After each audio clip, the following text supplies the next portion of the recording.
And let's talk about timing here, gentlemen. Let's look at the timing here. Here's President-elect Obama yesterday with George Stephanopoulos offering a somewhat qualified statement. Here he is.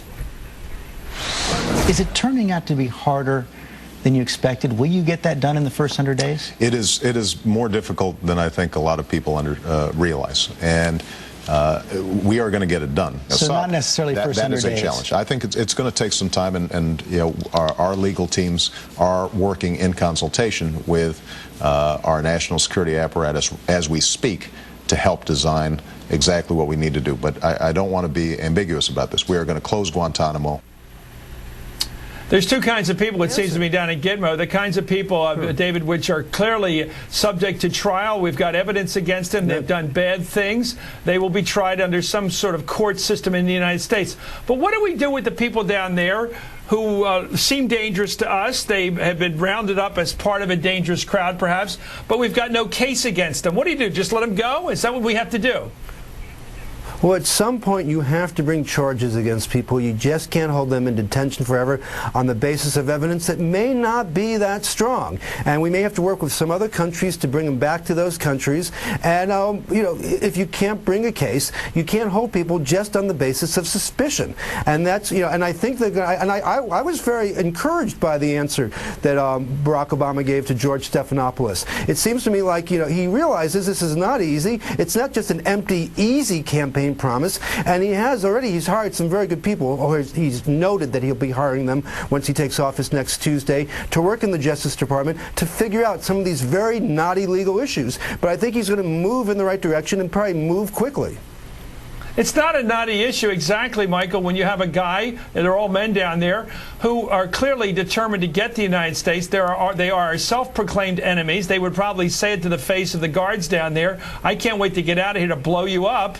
What do you do with a person like that? They haven't committed a crime, but they are dangerous. What do you do with them? The person like that ultimately has got to be tried. I mean, I happen to agree with David. What's the charge? I happen to agree with terroristic threats, to give you a simplistic answer. That would be the charge. I happen to agree with David that that's 5 minutes in jail? I'm not for... I mean, you can't keep a guy very long for a threat, can you?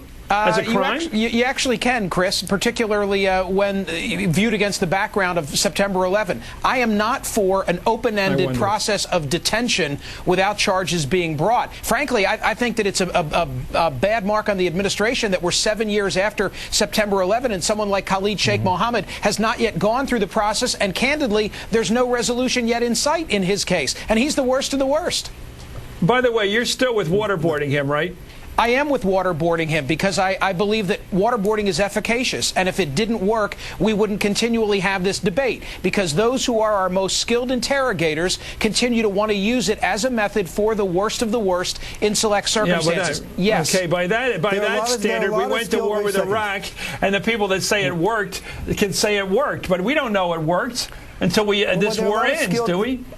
There are a lot of skilled interrogators who don't agree with the notion that waterboarding and torture works. In fact, you know, in the book that I wrote with Michael Isikoff a few years ago, we chronicled the case of a mid-level al-Qaeda guy who was tortured once renditioned to Egypt, and he gave false information about WMD that was then used in one of Bush's own speeches. So I mean, it's still, you know, it's a debatable issue. You know, there are a lot of people who've been in there, generals, FBI agents, people who've worked for the CIA, who don't believe torture and waterboarding is the right way to go, or is, in the cost-benefit analysis, productive. Okay, gentlemen, this is going to be a hot issue when they have the hearings for Eric Holder, the new AG, the Attorney General. He's going to have to answer these questions. So will Greg Craig, the new White House counsel. What hot issues these are? How do you deal with dangerous people in a context of law and order? Thank you, Michael Sparkanis. Thank you, David Corn.